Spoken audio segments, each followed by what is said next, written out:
A young woman named Emily browses a garage sale, her eyes catching a vintage camera with an undeveloped film roll. She buys it, intrigued by the mysterious find. In her cozy living room, Emily carefully opens the camera and removes the film roll. She decides to have it developed, wondering what secrets it might hold. Emily drops off the film at a small local photo lab. The technician, an elderly man with a kind smile, assures her that it will be ready in a few days. Days later, Emily returns to the photo lab. The elderly technician hands her an envelope with the developed photos, his expression curious. Back at home, Emily sits at her kitchen table and begins to sift through the photos. They depict a series of seemingly ordinary suburban scenes. One photo catches Emily's eye, a blurry image of a man in a trench coat, standing near a park bench. Something about it feels off. Another photo shows the same park bench, this time with a shadowy figure sitting on it. Emily's curiosity is piqued. Emily spreads the photos out on the table, arranging them in chronological order. She notices a pattern in the background details. A close-up shot reveals a car's license plate, partially visible. Emily jots down the numbers, thinking it might be a clue. Emily's friend, Mark, an amateur detective, comes over to help. They examine the photos together, discussing possible leads. Mark suggests visiting the park where the photos were taken. They decide to investigate, hoping to uncover more clues. At the park, Emily and Mark find the same bench from the photos. They look around, trying to match the surroundings with the images. Mark spots a small plaque on the bench, dedicated to a person named Sarah. They take note of the name, wondering if it's connected.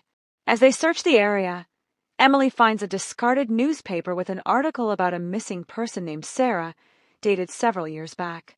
Emily and Mark visit the local library to research old newspapers.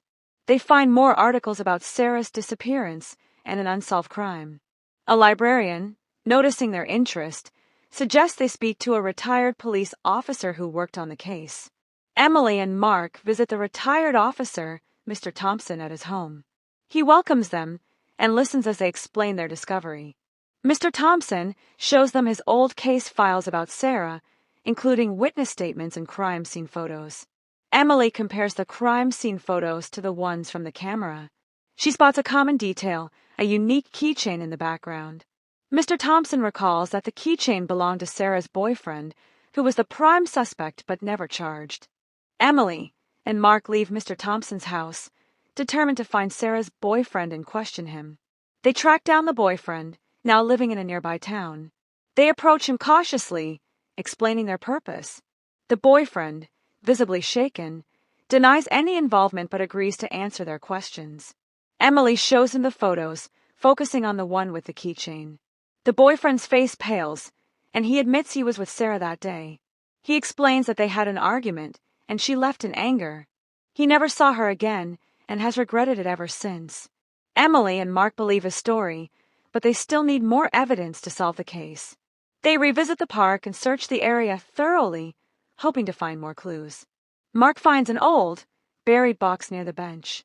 They open it to discover Sarah's personal items, including her diary.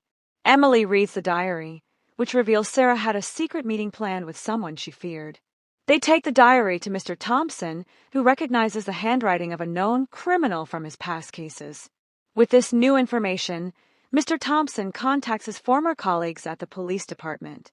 The police reopen the case, using the diary to track down the criminal mentioned by Sarah. The criminal, now living under a different name, is arrested and questioned. He confesses to Sarah's murder. Emily and Mark watch the news, relieved to see justice finally served for Sarah.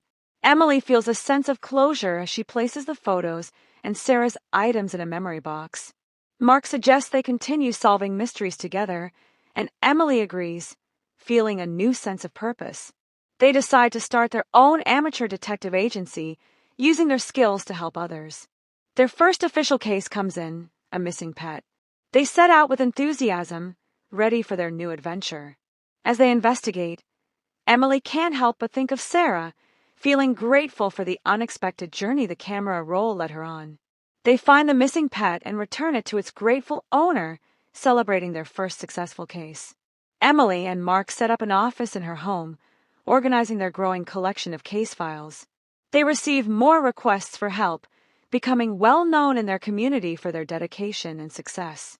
One evening, Emily reflects on how a simple garage sale purchase changed her life, bringing new friends and purpose.